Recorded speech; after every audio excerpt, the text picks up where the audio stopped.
Всем привет, с вами Веб, и сегодня в своей рубрике я расскажу, почему вам стоит посмотреть аниме «Дракон горничной госпожи Кобаяси» и почему его стоит показывать детям.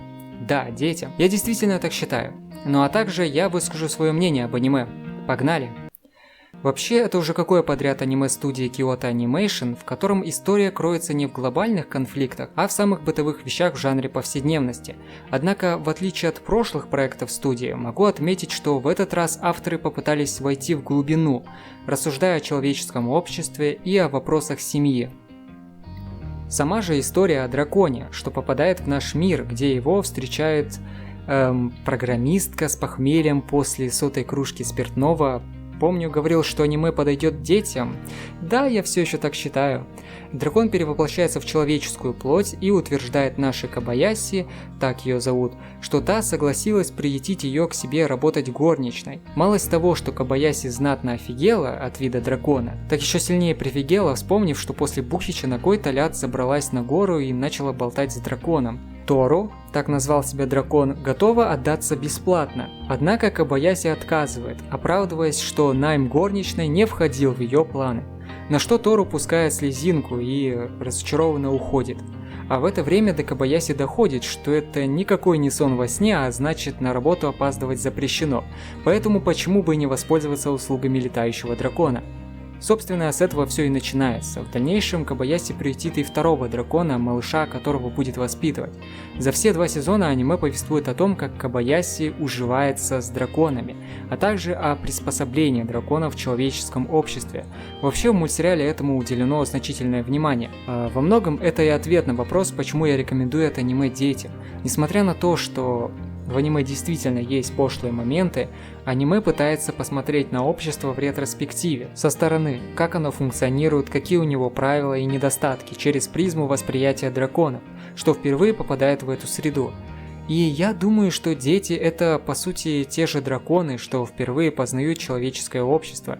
Поэтому, несмотря на приемлемую пошлость мульта, я бы все равно сказал, что это полезная пошлость, что ли. Рисовка и анимация. Дракон горничная привлекает своей рисовкой. Она, между прочим, весьма нетипична для популярного нынче аниме, в котором редко встретишь округленные формы в дизайне персонажей. Здесь аниме берет скорее стиль детской японской анимации, умело совмещая его с более пропорциональным к реальности дизайном. В этом плане придраться мне не к чему. Также я могу здесь выделить очень странные переходы с разными символами, смысл которых понятен лишь самим автором мульта. Мне вот нравится дизайн Кобаяси и дизайн Тору, особенно 3D-шный Тору. Вообще, дизайн Кобаяси забавно, но это единственный дизайн персонажа, который остался от оригинального автора. Все остальные дизайны, в том числе и дизайн Тору, были немножко переделаны студией Kyoto Animation. И как раз таки сейчас мы будем говорить о манге, то бишь о первоисточнике. Да, удивительно, да? У аниме, разумеется, есть первоисточник в виде манги. Мангака под псевдонимом Коу Кьёу начал публикацию манги в первом выпуске журнала Monthly Action, издательства Футабаша, 25 мая 2013 года. Seven Seance Entertainment приобрело лицензию на выпуск манги в Северной Америке. Первый том на английском языке вышел в октябре 2016 года. Спин-офф манга Мицухиро Кимуры Мисс Кобаяши's Dragon Maid Can Daily Life, Дракон горничной госпожи Кобаяси повседневная жизнь Канны, выходит в журнале Monthly Action с 24 декабря 2016 года. Еще одна спин-офф манга Аями Кадзимы Мисс Кобаяши's Dragon Maid Elma's Official Lady Daily, Дракон горничной госпожи Кобаяси офисные деньки Эльмы выходит в журнале Monthly Action с 25 августа 2017 года. Лицензия на выпуск обоих спин-оффов также принадлежит Seven Sense Entertainment. Автором манги является Колкью Шинджа. Родился 23 июня и является японской мангакой. У него более дюжины серий манги и вклад в антологию манги. Первые работы он начал выкладывать в интернете еще в 2007 году, а уже в 2011 стал профессиональным мангакой. Блин, как я ему завидую. По состоянию на август 2021 года он поучаствовал в создании 15 манго-сериалов на широкий рынок. Также аниме-адаптация «Дракон горничной госпожи Кобаяси» является его самой популярной и первой адаптацией с длительностью серии более чем 24 минуты.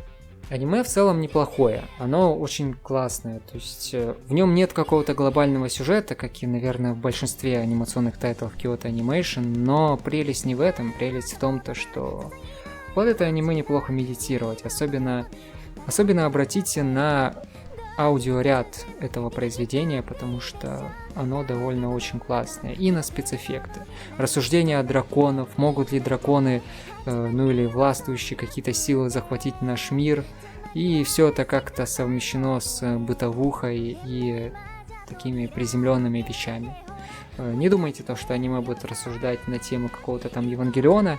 Нет, это не так, просто я говорю, это аниме не грех показать детям, потому что это аниме доброе на самом деле, и оно рассказывает довольно очень важные вещи. Казалось бы, драконы, это не относится к нашей жизни, но на самом деле в этом заключена зерно такой интересной истории, что это очень важно для нашей жизни. Вот, собственно, все, что я хотел сказать об этом аниме. Да, ролик, возможно, получился немного коротким, но я не могу раздувать мои ролики до вселенского масштаба, как это делает Культас, и наливать воду в свои ролики. Так что все, что я хотел сказать, то, что я и сказал. Вот, этим я и поделился. Ведь я начинающий ютубер. Всем пока, еще увидимся.